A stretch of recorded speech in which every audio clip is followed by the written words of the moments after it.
Hey guys, welcome to the first episode of Spymaster Blacklist. I'm going to be doing the run through of all of the 4E missions, which consists of 16 missions, each in 4 different segments, and each segment contains a different thing, and we're currently going to be doing the kill all the hostiles. But I'm going to be doing this with a little bit of an objective, and the objective is I'm going to be using combat only with the pistol, but the pistol is more of a backup if anything goes wrong. It is going to be mainly combat, but if there is a mission where I literally can't do it, or I feel like I just keep failing, I'm going to integrate the pistol in and just blow the heads off, basically. I don't know what this guy's doing there. He just decided to go around.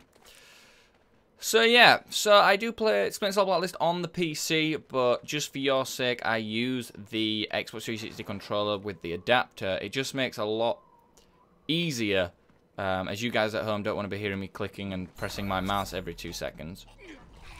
As you can see in the bottom left, just above the sticky noisemaker, you can actually see a knife logo. Now, that's something I've done myself. It isn't actually implemented within the game. It's just more of a visual aid to you guys, just so you know when I'm using the knife. Obviously, if you somehow can't see that on the screen, which I doubt is going to happen.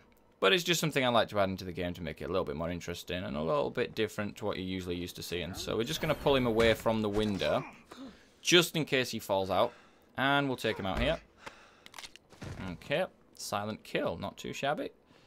And if I am correct, there is a sniper there and an enemy over there. So we're just going to jump over here and duck behind this cover. And can we actually duck behind that cover there? 1 minute. We'll just... Yes, we can. And we just need to be a bit wary of where the other guy is. Now, I can't actually see him. But I don't want to go and get this sniper just in case this guy decides that it is time to come out. And speak of the devil, and he will appear. So let's just mark him out as well. And we're just going to sit here and wait and see when he moves. Okay, so the guy's deciding that he's going to walk back. And hopefully, when he goes back into the building, I am then going to take the sniper out and then run and get him. But I do think he's going to walk and just have a quick check on this balcony before he enters in yet.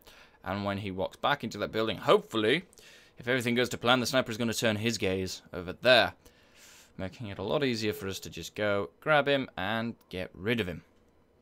The only problem with having a sniper is he's kind of scanning the entire area, so getting rid of him last wouldn't actually be that much of an aid. So I'm just going to knife him, actually, and hopefully, yeah, he doesn't fall down. That's good.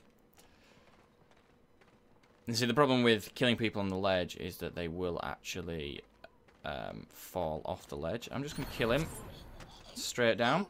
He has a tendency of detecting me on the staircase here, so getting rid of him now makes life easy for us. I'm just going to tag this enemy here, climb over here, drop down here. You see, if we were any faster, then we probably could have got the death from above.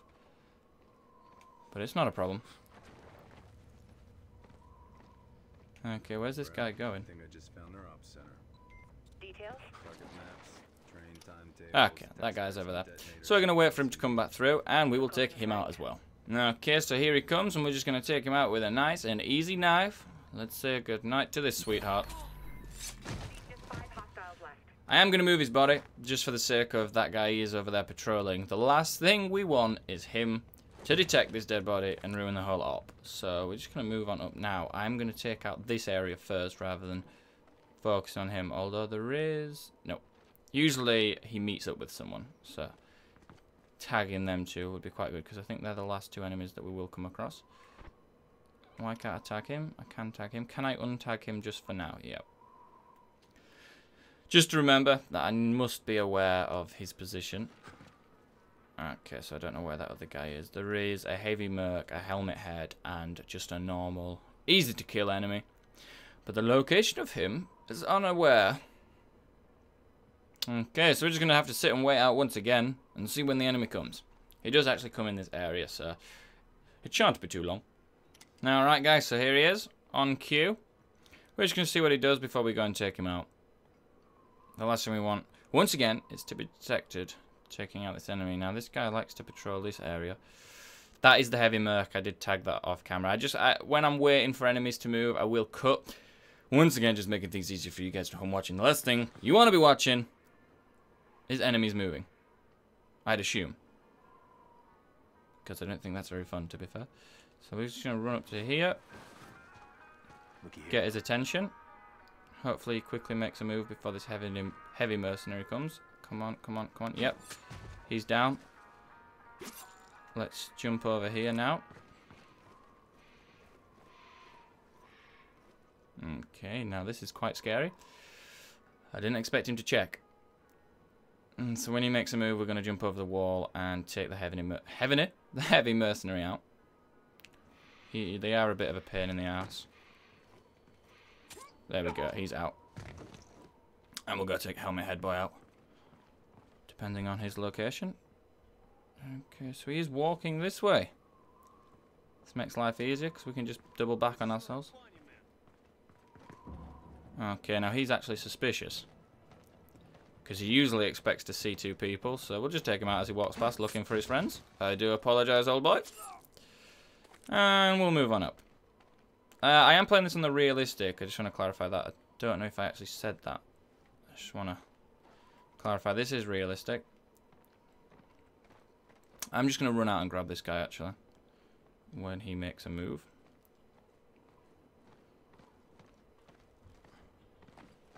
Like so.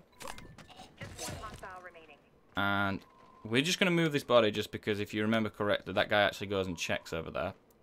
So just moving his body out makes it easier for us to get him. And I'm going to see if I can do a death from above, because if I remember correctly, he actually does stand under a scaffolding pole. And I think we can get on top of there and then just jump down and take him out. It just makes, once again, an easy kill. Now, I'm not that bothered about sprinting around. Only when I get under 10 meters do I get wary about running near enemies. Okay, now I can't actually do a death from above, but that's not a problem. We took him out that way. Okay, I'm just going to make a quick cut now, guys, between mission transmission. Mission transmission. Begin. Alright, guys, so this is part 2 of the mission, in which we have to take down a further 10 hostiles. And you may be wondering how I know sometimes where the location of these bad boys are. That is literally, I've just played through a few of these missions beforehand. I like to do a run through of the mission before I record, just for the sake of, I don't want the element of surprise to take me out of control. I am recording these, and these missions are quite hefty missions, actually. I think if you played this like slowly and properly and ran through it like full on, not running at them, waiting for them to walk around, it could take you between 20 to 30 minutes. And the last thing I think you guys want is me doing it in that way. So it just, I'm going to see if I can get his attention. Yep, I can. I just think that it just makes things easier if I know where the enemies are, if I kind of know some of the paths that they walk. And also, we are the Spymaster, and the Spymasters know best. It's quite an elite group to join. This guy's actually gone this way for once, which isn't something I've seen before. Yeah, I'm going to actually stand back here. He's just never gone this route before while I've played this bit. So it's fine, it's not a problem. I'll just have to get him here. And we'll just get his attention. There we go. He has heard. So he's just going to make his way over. And we're going to bag him and tag him. Good night, young sir. Enemy down. Let's move on up here. Taking the left approach to this map, I just think there is actually an objective that we need to meet. Although I can't actually see him. Oh, sniper. Okay. Oh, wow. Okay, didn't expect the sniper to actually get my gaze. Ah, there he is. He's over there. So I'm just going to wait for the sniper to avert his gaze. Okay, yeah. So he has actually met up with another helmet head. The problem with helmet heads... Oh, and we've got to capture this guy. The problem with helmet heads is the execute button does now appear, but I can't actually do it just because the bullet doesn't go through the helmet. So I think the use of execute in this situation is dire. There's no need for it. He would just turn around and they would slap my ass up good. Another problem that I have found with this guy is you can't actually get his attention through whistling. Usually when there's an enemy like this or a heavy mercenary, etc., etc., there are certain ones that you just can't get the distraction. They're just too jumpy. There is actually one detective on one of the missions. I think it's the English mission. and he's a detective, and you've got to bag and tag him, and literally you've got no chance of getting his attention through whispering. Now we have an R6D cast, so I'm just going to go this way and see if I can avoid him. I'll just go capture him like this. And we're going to bag him and tag him in this corner here. Just once again, there is an R6D going around. We don't want him detecting the body. And I'm going to actually wait here, or should I just kill him? Yeah, I'm just going to kill this sniper now, and I'll go get the guy that controls the R6Ds. That shouldn't be a problem, actually.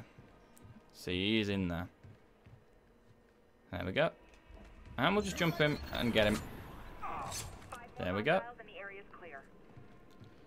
And we're going to jump back round and down here and head across and get the guy that met up with the HVT. And then we're going to clear that building out over there.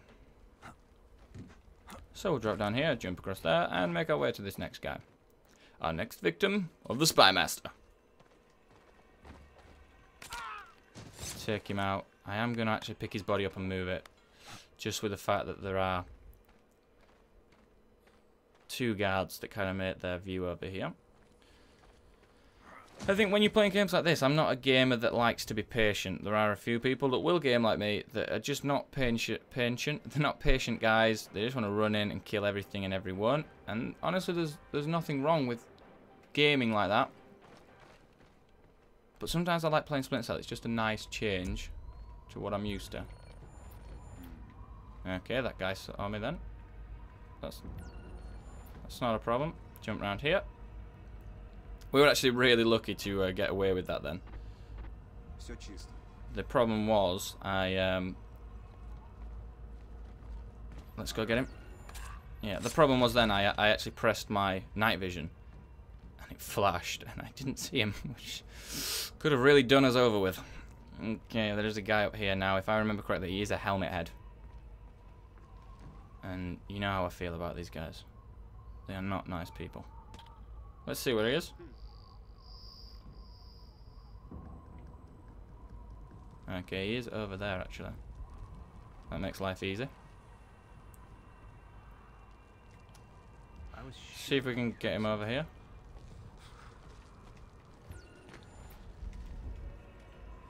We'll pull him down. Really? Why can't we get him? Oh yeah, there we go. Goodbye. That was a close shave again then. I kind of messed that up. I don't know what seems to be happening. I seem to be trying to get them in certain predicaments and it's just not working for me really. So all we've got left to take out on this section is the heavy mercenary and another person. Oh, I can just see there, so I'm just going to zip line down and see if I can tag him on the way down. There we go. And we'll run across here before he sees. And as he walks up the stairs, we'll go up and get him. There we go. And there is only the heavy mercenary now. And the best way to get him is from above. So I'm going to actually throw a noisemaker over there. Just so he turns around. And I can climb up here. And we'll make our way along to the heavy mercenary. Hopefully he doesn't see us. I don't know. I don't think he would. Okay, we're going to walk around. Death from above. There we go. And that is all hostiles down.